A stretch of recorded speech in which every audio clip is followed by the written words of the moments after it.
کہ ایک بڑا نیک شخص تھا، عبادت گزار تھا اور اس کے بچے بھی تھے، فیملی والا شخص تھا۔ ایک بار وہ رات کو نماز کے لیے بیدار ہوا تو دیکھا بچے رو رہے ہیں۔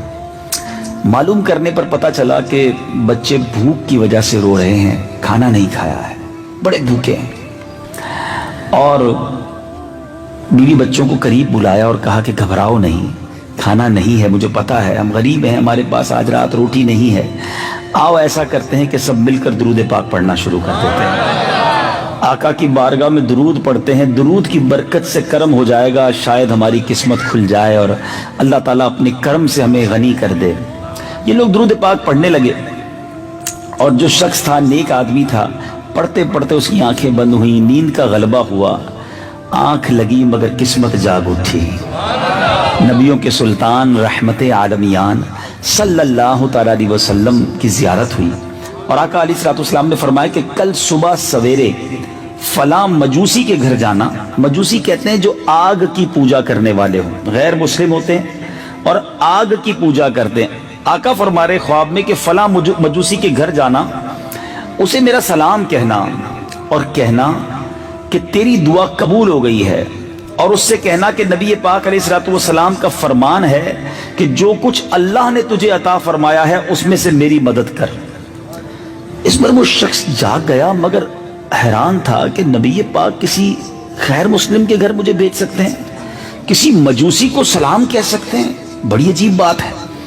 لیکن نبی پاک ہی تھے خواب میں، کیونکہ ایک بڑی خوبصورت بات آپ کو بتاؤں کہ جس نے خواب میں پیارے آقا کو دیکھا اس نے حق دیکھا، کیونکہ شیطان نبی پاک کی صورت میں نہیں آ سکتا ہے، ٹھیک ہے؟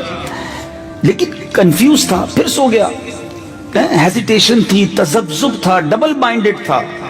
اب سویا، پھر خواب میں نبی پاک تشریف لائے، فرمایا جاؤ مجوسی کے پاس، میرا سلام دو، اس کو کہو تمہاری مدد کرے اور یہ بھی کہنا تمہاری دعا قبول ہو گئی ہے۔ اب جب اٹھا تو کنفرم ہو گیا کہ آقا نے بھیجا ادھر ہی ہے۔ ایڈریس معلوم کیا کہ بھائی یہ مجوسی رہتا کدھر ہے، معلوم کرتے کرتے کرتے وہ شخص اس مجوسی کے گھر چلا گیا۔ اس کے سامنے بہت سارے نوکر چاکر تھے، بہت بڑا محل تھا، ون آف دا بگیسٹ، بہت بڑا بزنس مین تھا اس زمانے کا وہ۔ تو اس نے لوگوں سے کہا ذرا آپ سارے ہٹ جائیں، مجھے اکیلے میں ان سے بات کرنی ہے۔ سب لوگ پیچھے ہو گئے۔ یہ جاتا ہے مجوسی کے پاس اور اسے کہتا ہے کہ میں آپ کے لیے ایک پیغام لایا ہوں اور بڑا اسپیشل پیغام ہے۔ کہا بتائیے کیا پیغام؟ کہا ہم مسلمانوں کے نبی علیہ السلام نے آپ کو سلام کہا ہے۔ تو وہ کہتا ہے آپ کے نبی کو معلوم نہیں، میں تو مجوسی ہوں، میں تو ان پر ایمان ہی نہیں لاتا، میں تو مسلمان ہی نہیں ہوں، مجھے سلام کیسے کہا ہے؟ کہا ہاں مگر نبی پاک نے مجھے کہا ہے کہ تمہیں سلام دے دوں۔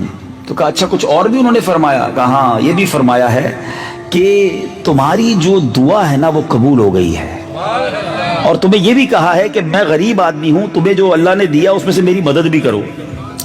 اب وہ مجوسی نے کہا ہے کہ تمہیں پتہ ہے وہ دعا کون سی ہے؟ اس غریب شخص سے، اس نیک آدمی سے وہ مجوسی پوچھتا ہے کہ تم جانتے ہو دعا کیا تھی، کون سا ماجرا ہے؟ کہتا مجھے کچھ نہیں پتا، میں نے خواب میں 3 باتیں سیکھی ہیں، سنی ہیں، تمہیں سلام دینا ہے، یہ بتانا ہے دعا قبول ہو گئی ہے، تیسرا یہ بتانا ہے کہ میری مدد کرو۔ اس مجوسی نے کہا چلو اندر آؤ میں تمہیں بتاتا ہوں۔ ہاتھ پکڑا اور اپنے کمرے میں لے گیا۔ جیسے ہی کمرے میں داخل ہوئے نا، مجوسی نے کہا اپنا ہاتھ لاؤ، اس کے ہاتھ پہ ہاتھ رکھا اور اشہد ان لا الہ الا اللہ واشہد ان محمدن عبدہ ورسولہ، کلمہ پڑھا، کہتا ہے گواہی دیتا ہوں اللہ کے سوا کوئی معبود نہیں اور محمد صلی اللہ علیہ وسلم اللہ کے آخری نبی رسول ہیں۔ اب جب یہ گواہی دے دی، مسلمان ہو گیا۔ تو اب اس نے کہا کہ تمہیں معلوم ہونا چاہیے کہ میں نے ایمان لایا ہوں، ماجرا کیا ہے، مگر رکو پہلے۔ اس نے اپنے سارے دوستوں کو، سارے کاروباری لوگوں کو بلایا اور لوگوں کو کہا دیکھو بھائی میں مسلمان ہو گیا ہوں، آج کے بعد مجھ سے کاروبار وہی کر سکتا ہے جو مسلمان ہوگا، ٹھیک ہے؟ جس نے کلمہ پڑھنا ہے کلمہ پڑھ لے، ورنہ آج سے میرا تمہارا کاروبار ختم۔ کئی لوگوں نے کلمہ پڑھنا شروع کر دیا، کئی لوگ مسلمان ہو گئے۔ وہ اتنا بڑا تاجر، اس نے توبہ کر لی، اور لوگ توبہ کرنے والے ہو گئے، نوکر چاکر ایمان والے ہو گئے۔ اب اس نے اپنے بیٹے کو بلایا، کہا بیٹا دیکھو تیرا میرا رشتہ ضرور ہے مگر اب میں مسلمان ہو گیا ہوں، اگر تو مسلمان ہو جاتا ہے تو ٹھیک ہے، ورنہ آج سے تیرا میرا تعلق بھی ختم۔ بیٹا کہتا ہے ابا جان میں آپ کی مخالفت کیسے کر سکتا ہوں، آپ نے ایمان قبول کیا، میں بھی اسلام قبول کرتا ہوں۔ بیٹا بھی مسلمان ہو گیا۔ بیٹی کو آواز دی۔ اچھا کمال یہ ہے کہ یاد رکھیے مجوسی جو مذہب ہے نا، اس میں بیٹا اور بیٹی، بہن اور بھائی کی شادی ہو سکتی ہے۔ باپ نے کچھ دنوں پہلے ہی اپنے بیٹے اور بیٹی کی شادی کی تھی، تو بیٹی کو بلا کر کہا کہ بیٹی میں جو ہے وہ ایمان لے آیا ہوں، تمہارا شوہر بھی جو میرا بیٹا ہے وہ بھی ایمان لے آیا ہے، اور اسلام میں بھائی بہن کی شادی الاؤ نہیں ہے، اب تم بتاؤ تم نے کیا کرنا ہے۔ کہا ابا جان جس دن سے بھائی سے شادی ہوئی ہے اس دن سے مجھے دل سے اچھا نہیں لگ رہا کہ یہ کیا ہوا ہے۔ ابو جان میں بھی کلمہ پڑھتی ہوں اور مسلمان ہوتی ہوں۔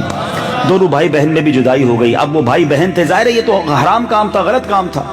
اب وہ بندہ جو پیغام لایا وہ ہکا بکا، شوق کے معاملہ کیا ہے، ایک کے بعد ایک مسلمان ہوتا چلا جا رہا ہے، مجھے تو بتاؤ وہ معاملہ کیا ہے، وہ پیغام کیا تھا، وہ دعا کیا تھی، وہ راز کیا تھا۔